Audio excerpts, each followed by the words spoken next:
Hi friends! So, nandito na naman kami sa New Clark City.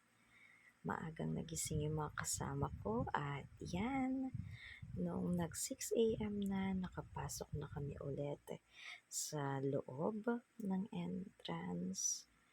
Tapos yan, kung mapapansin natin, medyo sinisilip na tayo ni Haring Araw. So, today, hindi lang tayo pinawisan, kundi naarawan din tayo. Pero tuloy-tuloy lang dahil yan naman yung goal natin for our health. Yan. At susulitin natin yung last day ng walang pasok.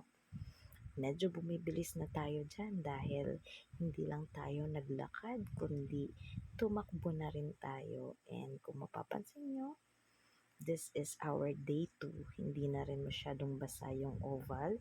So, medyo magaan na daw tumakbo. Sabi ni Papa ko yan. Nakikipag-race pa yan kahit hindi naman kami nakikipaghabulan sa kanya.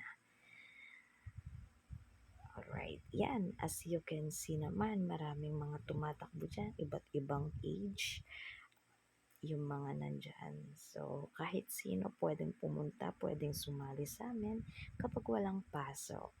At hindi matatapos ang lahat kung hindi tayo makakapag-visit sa mga spot dito.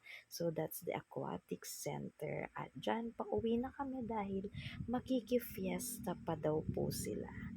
At yun lang. Remember, God loves us. Thank you for watching.